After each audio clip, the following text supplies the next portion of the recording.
Hello, this is Tony Hiller from RealClimateScience.com, setting the record straight about climate. It's not an easy job committing fraud on the scale which climate alarmists are, so I thought I'd give them some assistance.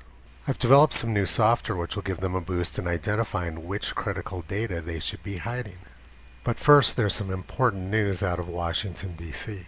They've identified a panel of experts who will be setting our nation's climate policy. Apparently, the Democrats felt they needed people who were better educated than AOC or Greta. Now let's review the problem which my software will help climate alarmists solve. This is the main page from the part of the National Climate Assessment which went out to journalists and policymakers.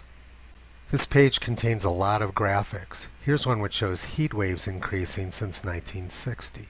Here's another one which shows Arctic sea ice declining since 1979. And another one which shows wildfires increasing since 1983. And one more which shows sea level rising since 1920. So we have one graph which starts in 1960, another which starts in 1979, another which starts in 1920, and one more which starts in 1983. When you want to mislead people with statistics, picking your start date is very important. First, let's look at the heat wave graph which starts in 1960. They carefully picked a period during the global cooling scare to start their graph so that they could show heat waves increasing over time. And here's the underlying data from the part of the National Climate Assessment which didn't go out to journalists and politicians. This graph is warm spells days, this one is heat wave magnitude, and this one is warmest temperature of the year. As you can see, summers were much hotter in the United States prior to 1960. So by hiding all the data before 1960, they were able to show a little bit of an upwards trend. I overlaid the part of the graph which went out to policymakers over here in this corner on top of the underlying data, and you can see exactly what they did. The red bars are what policymakers saw, and the extreme heat prior to 1960 is what they didn't see.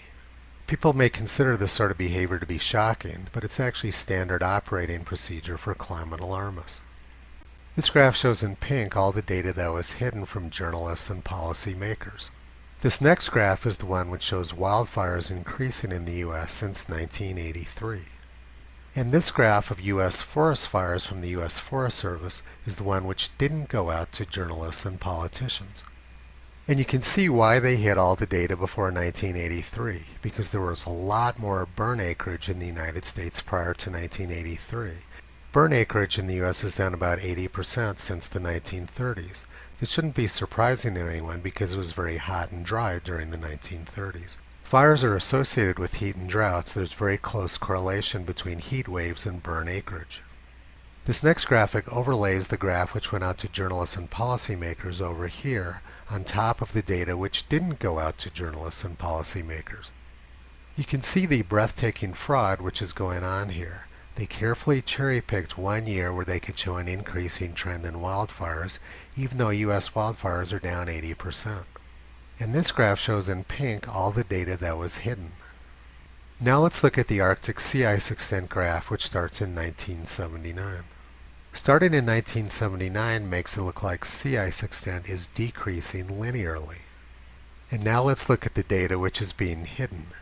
This graph is from the 1990 Intergovernmental Panel on Climate Change report. It shows Arctic sea ice extent all the way back to the early 1970s. And as you can see, extent was much lower prior to 1979. And 1979 was the peak. The data was taken from the National Oceanic and Atmospheric Administration. And here's the accompanying text from the 1990 IPCC report. Satellite observations have been used to map sea ice extent routinely since the early 1970s. The American Navy Joint Ice Center has produced weekly charts which have been digitized by NOAA. And down here is the key sentence. In 1972 to 1975, sea ice extent was significantly less. So they hid the data before 1979 and tried to use the excuse that we didn't have satellite data prior to 1979. But the IPCC report said the exact opposite. Satellite observations have been used to map sea ice extent routinely since the early 1970s. This shouldn't surprise anyone because we went to the moon in 1969. We actually have satellite data from earlier than that. This is from the February 1965 issue of National Geographic. It's a satellite photo of Arctic sea ice looking down on the North Pole. It's pretty clear why the National Climate Assessment is hiding all the pre-1979 data, because it would wreck their linear downwards trend line. Here's one more graphic showing U.S. sea level rising over the past century, as if sea level around the U.S. could somehow be different than it is in the rest of the world. So now let's look at what they're hiding. Sea level has been rising at the same rate for thousands of years. This graph from NOAA is made from data from the tide gauge at Lower Manhattan. It shows that sea level has been rising at a steady rate since the middle of the 19th century. Abraham Lincoln, 2.84 millimeters per year. Teddy Roosevelt, 2.84 millimeters per year. Franklin Roosevelt, 2.84 millimeters per year. Jimmy Carter, 2.84 millimeters per year. And during Donald Trump's first term, it's also 2.84 millimeters per year. In other words, there's no indication that humans have had any impact on the rate of sea level rise. And if we go back even further, we can see that sea level has actually been rising for about 20,000 years. 20,000 years ago, sea level was about 120 meters or 400 feet lower than it is now. Anthropologists believe that during this time when sea level was very low, people were able to walk across from Siberia to North America, and that's how the first humans got here. From about 14,000 years ago to 8,000 years ago, sea level rose very quickly, but since then it's been quite slow. Climate alarmists want you to believe that this 400 feet of sea level rise was all natural, but somehow the last few inches were man-made. It's not easy work for climate alarmists to find the best point to start their phony graphs at, so I've developed some software to help them out. This graph shows the number of days above 90 degrees Fahrenheit at Waverly, Ohio for every year going back to 1895. You can see that there used to be a lot of 90-degree days at Waverly. Let me hover over this point. This is 1936. They had 82 90-degree days in 1936 at Waverly, Ohio. Now let's look at 1895. They had 73 days over 90 degrees in 1895. How about 1930? 1930 also had 73 days over 90 degrees. The year 1900 had 63 days over 90 degrees. So you can see that Waverly, Ohio had a lot of very hot summers prior to the year 1943, but since then summers have been much cooler there. And this diagonal downwards line shows the trend since the 1890s. The trend is about 26 fewer 90-degree days per century at Waverly, Ohio. My video this morning was about Iowa academics misrepresenting the trend in 90-degree days in Iowa. So the last thing which climate alarmists want the public to see is a downward trend in the number of hot days, which is actually occurring over most of the country. So in order to fool the public into believing that hot weather is increasing in the United States, they have to carefully cherry-pick their start date. And my software will help them do that. Let me show you how. I'm going to drag the graph over to the left, and you're going to see the trend line change as I do. Alright, here we go. I'm going to drag the graph, and you're going to see the trend line change dramatically. There we go. It's still going down, still going down, still going down. Whoa, now it's going up. That's exactly what climate alarmists want. So if you want to defraud the public about heatwave trends at Waverly, Ohio, the perfect start date is 1955. And the really cool thing is that with my software, you can do this with any kind of data, any kind of graph. Climate alarmists will be able to find the perfect cheating point for every single data set in the world.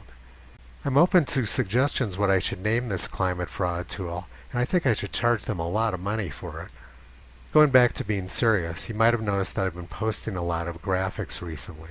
That's because the software enables me to find all kinds of interesting information which I wasn't aware of previously. I do intend to commercialize it at some point, but that's probably a few months off. So we can see that massive fraud is going on in climate science. Now let's look at some of the reasons why this is happening. Most climate scientists are just keeping their mouths closed because they have to. If they open their mouths, they'd lose their career, they'd lose their income, and they would be thoroughly trashed. But for some, it's the revolutionary mentality. This is an amazing email I got from the American Association for the Advancement of Science. They said, Achieving these greenhouse gas limits will require rapid, far-reaching, and unprecedented changes in all aspects of society. This is about overthrowing our government, our freedom, and our way of life. It's more difficult to convince adults of their lies, so they've co-opted children who are very innocent and don't know any better. They had millions of school children out of school today as part of their mass propaganda campaign. The Green New Deal reads like the Communist Manifesto. In 2010, one of the leading officials of the Intergovernmental Panel on Climate Change said, "We redistribute de facto the world's wealth by climate policy. One has to free oneself from the illusion that international climate policy is environmental policy. That has almost nothing to do with environmental policy anymore." The New York Times wants people to panic because they know that panicked people are very easy to manipulate.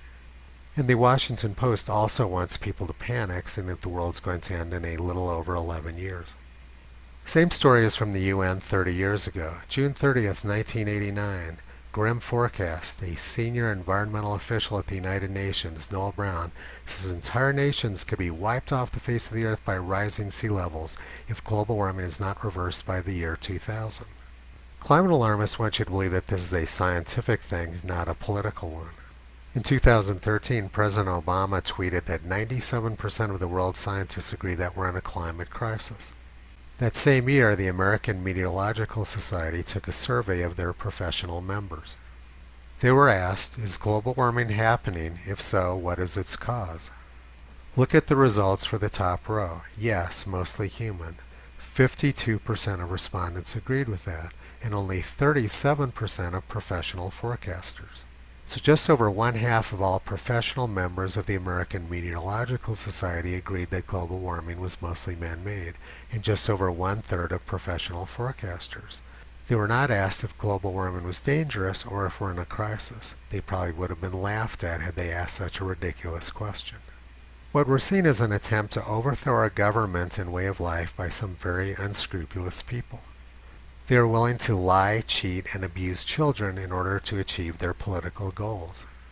The key thing which all the sane people need to do is to force the EPA into doing a reevaluation of the CO2 endangerment finding.